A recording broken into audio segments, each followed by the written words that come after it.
Hello lovely people, ఎలా ఉన్నారు అందరూ? రీసెంట్‌గా కొన్ని వీక్స్ బ్యాక్ మేము డాలస్ వెళ్ళామండి మా కజిన్ బేబీ షవర్‌కి. తనకి కేసర్ బూరెలు తినాలనిపిస్తే ఆంటీ చేస్తున్నారనమాట.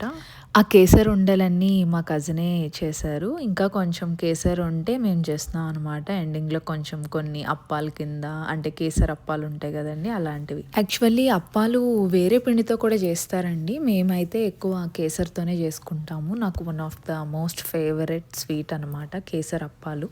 ఇంకా కేసర్ బూరె కూడా. నాకు పూర్ణం బూరె కంటే కూడా ఇదే ఇష్టం. అక్కడ పిండి ఉంది రెడీగా అండ్ వేడి వేడి కేసర బూరెలు కూడా మాకు మంచిగా ఎంజాయ్ చేసాం మేమైతే. అలాగే ఈవినింగ్ ఈవెంట్ కోసం మేము డెకరేషన్ కూడా కంప్లీట్ చేసేసాం. మీరు చూడొచ్చు అక్కడ. చాలా బాగా వచ్చింది అవుట్‌పుట్ అయితే. అండ్ బ్యాక్ యార్డ్‌లో ఇలా ప్లాన్ చేశారండి. చైర్స్ అండ్ లైటింగ్స్ తోటి అండ్ క్యూట్ క్యూట్ గేమ్స్ కూడా ప్లాన్ చేశారు మా వదిన.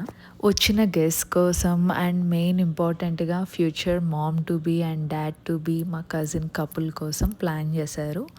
అండ్ ఆ రోజైతే మాకు టూ మచ్ విండ్ ఫేస్ చేసాము. అదొక్కటే డ్రాబ్యాక్ అనిపించింది. Rest all is like super hit అనమాట.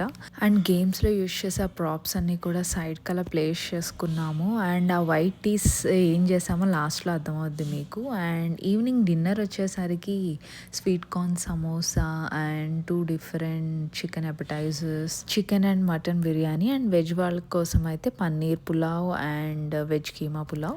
Actually it's a baby boy అండి. సో ఈ క్యూట్ థీమ్ సెలెక్ట్ చేసుకున్నాము. ఆ వైట్ టీస్ మీద ఫస్ట్ బేబీ కోసం కాబోయే పేరెంట్స్ స్క్రిబుల్ చేశారు. తర్వాత మేమంతా కూడా ఇలా డిజైన్ చేసాము. చాలా బాగా వచ్చాయండి.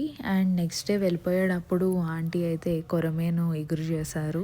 చాలా టేస్టీగా ఉందండి. బట్ మేము వండుకోవడం అయితే చాలా తక్కువ ఫిష్. అండ్ సర్ప్రైజింగ్లీ ఇంటికి వెళ్ళేసరికి మా ఫ్రెండ్ ఈ ఆవకాయ పట్టారు. అండ్ చూడగానే మేమైతే షాక్ అయ్యాము. ఎందుకంటే యూఎస్‌లో ఆవకాయ దొరకడం కొంచెం కష్టమే మన ఓన్‌గా పట్టుకోవడం అనేది. బట్ మీరక్కడ చూడొచ్చు ఫెర్మెంట్ అవుతూ ఉంది. అంటే జస్ట్ ఆ ముందు రోజే పట్టారనమాట. సో ఇంక వెళ్ళగానే మేము వేడి వేడి అన్నంలో అలా నెయ్యి వేసుకొని ఆవకాయ అలా కలుపుకొని తిన్నాము. చాలా టేస్ట్ అయితే బాగుంది. బట్ 3 డేస్ అయ్యాక ఇంకా చాలా బాగుంది. అంటే కరెక్ట్‌గా పులుపు అది తెలిసింది మనకి. Thank you everyone for watching. Bye.